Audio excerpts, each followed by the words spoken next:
2021, and the work session on June 7th, 2021, as shown in the exhibits. So moved. Second. Are there any corrections or additions? There's one correction to the time of the start of the meeting that I conveyed to the treasurer to correct. Thank you. Okay, roll call, please. Mrs. Ferris? Yes. Mr. Duke? Yes.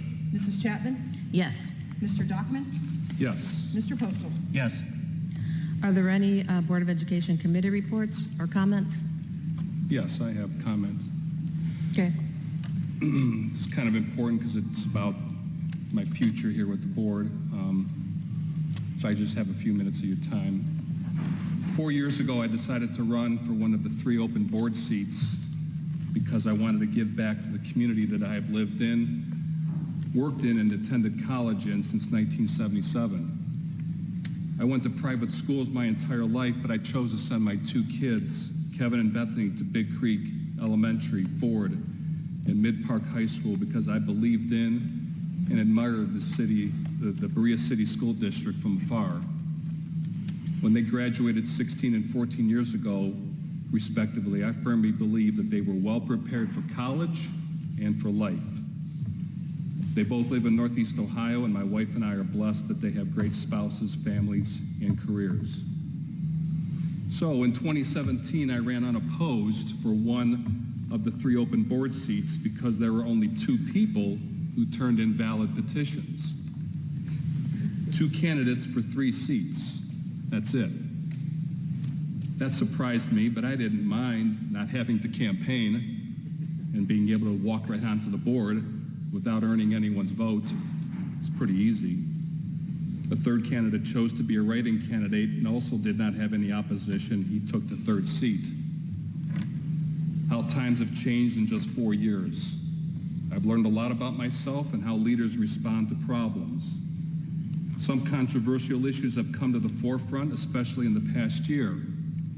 It hasn't been easy for us to make some very difficult decisions. I began to question some of these decisions, and I disagreed with a few of them and quickly discovered that I was alone when it was time to vote. There were also a few other private objections that I'm not at liberty to discuss.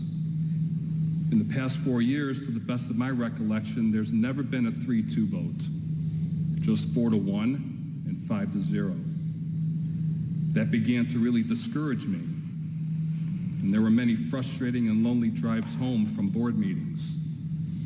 I told God and I told my wife I was going to serve the rest of my term and just be done with this experience because I felt I wasn't making an impact or a difference. Perhaps I was just wasting my time. But then something happened earlier this year. The Diversity Center of Northeast Ohio was hired by the district. I had initially voted yes for a study on diversity and equality as I truly wanted to help our district be more united. Since I, like many of you, have seen the welcome growth of racial and ethnic diversity in our communities through the years. I didn't know anything about this organization, so I did some research by simply reading what they had emailed us as board members. I have one of those personalities that requires me to question everything. I guess growing up in the Vietnam, Kent State, Watergate era does that to a person. Maybe I was woke and I didn't even know it.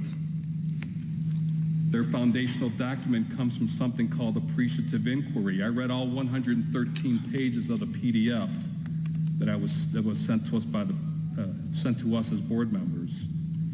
Time doesn't permit me to review all of the questions that I asked back in the spring, but they're public record, and I stand behind everything I said.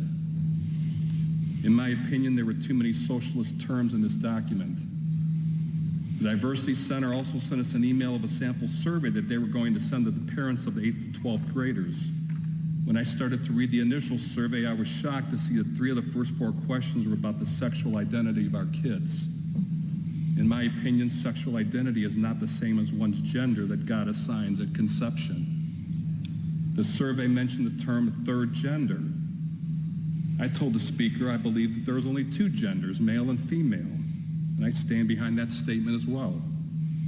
I recently voted no to renew their $55,000 contract for the 21-22 school year, and again, I was alone on this vote.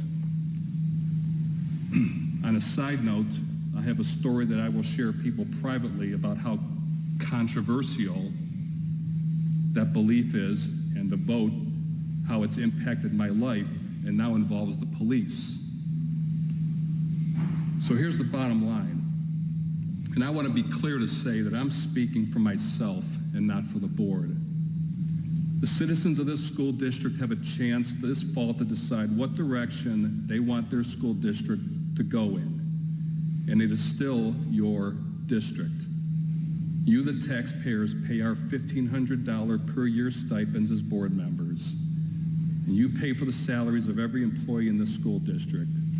The board represents you. However, you must speak up. You must participate in the education of your children. You must vote. Ask questions of your representatives on this board, especially those running this fall.